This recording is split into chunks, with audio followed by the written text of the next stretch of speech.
بسم اللہ الصلاۃ والسلام علی رسول اللہ اما بعد۔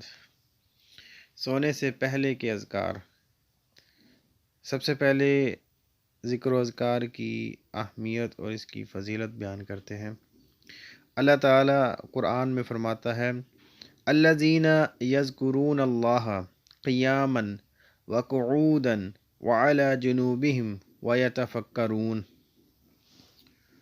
عقل والے تو وہ ہیں جو اٹھتے بیٹھتے اور اپنی کروٹوں پر لیٹتے ہر حال میں اللہ کو یاد کرتے ہیں۔ فی خلق السماوات والارض، اور آسمانوں اور زمین کی پیدائش میں غور و فکر کرتے ہیں اور کہتے ہیں ربنا ما خلقت ھذا باطلا سبحانک، اے ہمارے پروردگار، اے ہمارے رب، یہ سب کچھ تو نے بیکار نہیں بنایا ہے، تیری ذات پاک ہے۔ فقنا عذاب النار، پس ہمیں جہنم کے عذاب سے بچا لے۔ اسی طرح حدیث میں ہے کہ رسول اللہ صلی اللہ علیہ وسلم نے ارشاد فرمایا سب سے بہتر عمل اور اللہ کے ہاں سب سے زیادہ پسندیدہ عمل یہ ہے کہ تجھے اس حال میں موت آئے کہ تیری زبان پر اللہ تعالیٰ کا ذکر ہو۔ اللہ تبارک و تعالیٰ نے کائنات کا نظام بہت ہی خوبصورت اور حکمت کے ساتھ بنایا ہے۔ انسان کے لیے رات بھی اللہ تعالیٰ کی بہت بڑی نعمت ہے، جس میں وہ اپنی نیند کو پورا کرنے کے بعد اگلے دن کے لیے پھر سے حشاش بشاش اور تر و تازہ ہو جاتا ہے۔ رات کو سوتے وقت ہر مسلمان کو رسول اللہ صلی اللہ علیہ وسلم کے بتلائے ہوئے اذکار پڑھ کر سونا چاہیے۔ ان اذکار کو سمجھ کر پڑھ لینے سے جہاں عقیدہ توحید کی پختگی اور روحانی خوشی نصیب ہوتی ہے، رات بھر فرشتوں کا پاکیزہ ساتھ ملتا ہے، وہاں ہر مسلمان درجنوں آفات سے بھی محفوظ رہتا ہے۔ آج ہی غفلت کو چھوڑ دیں، بہت لوگ رات سوئے لیکن وہ صبح کو اٹھ نہ سکے۔ خدا را اپنے موبائل کو اللہ کی نعمت سمجھتے ہوئے اس سے دیکھ کر ہی یہ اذکار پڑھ لیا کریں اور اپنے بچوں کو بھی اس کی تلقین کریں، یہی ایک مسلمان کی اصل کامیاب زندگی ہے۔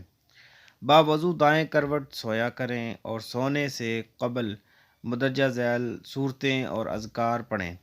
پڑھتے ہوئے ترتیب میں کمی بیشی ہو جائے تو کوئی حرج نہیں، شوق سے پابندی کریں، آپ کو برکتیں اور رحمتیں آپ کی سوچ سے زیادہ ملیں گی۔ احادیث میں ہے کہ رات کو سوتے وقت آیت الکرسی، سورہ بقرہ کی آخری 2 آیات پڑھیں۔ نمبر 2، رسول اللہ صلی اللہ علیہ وسلم نے ایک صحابی کو حکم دیا تھا کہ سونے سے قبل سورۃ الکافرون پڑھ لیا کرو، کیونکہ یہ شرک سے پاک کر دیتی ہے۔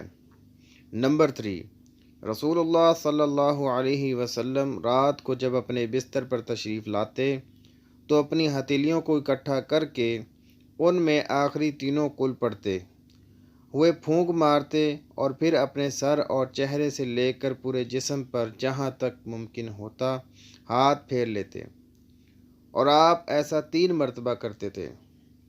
نمبر 4، رات کو سوتے وقت سورہ الف لام میم سجدہ اور سورہ ملک پڑھنا بھی رسول اللہ صلی اللہ علیہ وسلم سے ثابت ہے، باعث اجر، فضیلت اور نجات ہے۔ نمبر 5، رسول اللہ صلی اللہ علیہ وسلم سونے سے پہلے اللہ کی تسبیح سے شروع ہونے والی 7 صورتیں بنی اسرائیل، حدید، حشر، صف، تغابن اور سورہ اعلیٰ پڑھا کرتے تھے اور فرماتے تھے کہ ان میں ایک آیت ایسی ہے جو 1000 آیات سے بھی افضل ہے۔ انشاءاللہ ہم باقی کی اس کی جو ذکر و اذکار ہے وہ کل کے یعنی نیکسٹ ویڈیو میں ہم سیکھیں گے، پڑھیں گے، یاد کریں گے ترجمے کے ساتھ۔ آج کے لیے اتنا ہی، کیونکہ یہ اہمیت اور اس کی فضیلت کے بارے میں بات ہوئی ہے۔ انشاءاللہ ہم نیکسٹ ویڈیو میں اس کے ذکر و اذکار پڑھیں گے، سیکھیں گے انشاءاللہ۔ اللہ تعالیٰ سے دعا ہے کہ اللہ تعالیٰ ہمیں عمل کرنے کی توفیق عطا فرمائے۔ وما توفیقی الا باللہ۔ السلام علیکم ورحمۃ اللہ وبرکاتہ۔